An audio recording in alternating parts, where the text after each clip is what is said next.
सबसे पहले अल्लाह का शुक्र कि उसने अपॉर्चुनिटी दी, उसने हर जगह पे मदद की और ये मैं दिल से कह रहा हूँ।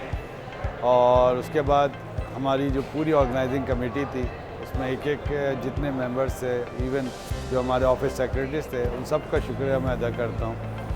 It was very challenging time, you know, कि जो हमारी इकोनॉमिक सिचुएशन इस वक्त है जिससे हम गुजर रहे हैं, काफ़ी अर्से तक बैन लगा रहा। हम खुद इस क्राइसिस में थे कि एक्सपो का अनाउंस करें या ना करें, क्योंकि ये एक लेगेसी थी। 28th एक्सपो होने जा रही थी, तो हम सबको एक फ़िक्र थी कि कहीं ये फेल हो गई, कहीं ये सक्सेस में कम हो गई तो we will be in trouble.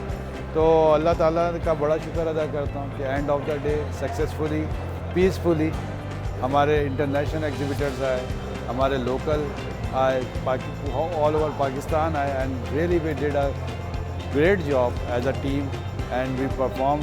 और अल्लाह ताला का बहुत शुक्र एहसान है वंस अगेन, क्योंकि इंसान कोशिश करता है, अगर वो कामयाबी मिलती है तो उस पर भी शुक्रगुजार उसी का। तो आई एम सो हैप्पी कि everything organised has been done as planned. So I have, to be honest, I have no words today, whatever with the team did it. Totally around 150 plus exhibitors were there. Out of those, अगर हम कहें तो 44 from China and some from Turkey.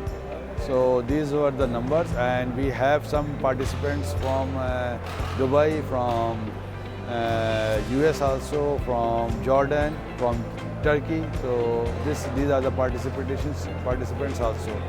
इस expo and conference के अंदर जो हमने काम किया, थोड़ी सी मैं उसके ऊपर आपको कहूँगा कि कुछ क्रिएटिविटी के साथ काम किया। जब हमने स्टार्टअप किया, सबसे पहले हमने सोचा कि इन हालात में हम अपने एग्जिबिटर्स को क्या दें, as a society how to pay back. तो हमने उसके लिए सबसे पहली कंडीशन ही फैसिलिटेट किया 15% special discount, and it did all over the way. उसके बाद वो डिस्काउंट चलता रहा, लोगों को अट्रैक्ट करने के लिए, बताने के लिए कराची इज़ द हब, आएँ हम आपको सपोर्ट करेंगे, वो चलता रहा। उसके बाद फिर हमने सोचा कि इसमें क्या इंटरनेशनल चेंजेस लाई जाए, उस लेवल पे लाया जाए कि लोगों को अट्रैक्ट कर सके एज अ पार्टिसिपेंट। उसके लिए हमने एक मार्की लगाई जो आप लोगों ने विटनेस की। So that was also the new job we did it. उसके बाद हमने सोचा अब ये तो एक अट्रैक्शन है, एम्बियंस है, इसके साथ साथ हम पार्टिसिपेंट्स को कैसे इंगेज कर सकते हैं। तो अल्लाह का शुक्र है कि हमने ब्रेनस्टॉर्मिंग की, टीम वर्क किया, सोचा, और कुछ थोड़ा इंटरनेशनल एक्सपीरियंस है तो उसको यूज़ करते हुए अल्हम्दुलिल्लाह हमने कंसल्टेंट लॉन्च का अनाउंस किया।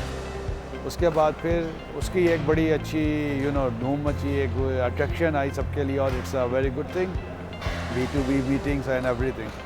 एंड एडिशन टू दिस अगर मैं कहूँ, उसके साथ साथ फिर हमने जो पवेलियन मेड इन पाकिस्तान का, कि उसके अंदर हम जो लोकल असेंबली या जो बाहर के लोग हैं वो आए यहाँ पर JV साइन करें और कोलैबोरेट करें और टेक्नोलॉजी ट्रांसफ़र, इन चीज़ों को, सस्टेनेबिलिटी, एनर्जी पे बात की। एशिया पाकिस्तान के साथ हमने जो है कोलैबोरेट किया, उनके साथ साइन MOU किया, और उन्होंने वो कॉन्फ्रेंस की, बाहर से आए। इस दफ़ा फर्स्ट टाइम हमने यूरोवेंट और HRI को इनवाइट किया through Zoom from Dubai, and they described what are the advantages for the local manufacturers to improve the quality and use these certifications. So this all, it's a long journey, I'm telling you in a short way, but it's a very painful job. Day and night we worked out, our chief convener Fahd Saab and team, we tried our best with the support of President and everyone. Alhamdulillah, today we are, again I'm saying कि thankful to Allah, and we are relaxed and looking forward to other things to continue to support the society, as well as myself. I want to relax and enjoy with family, and that's it from my side.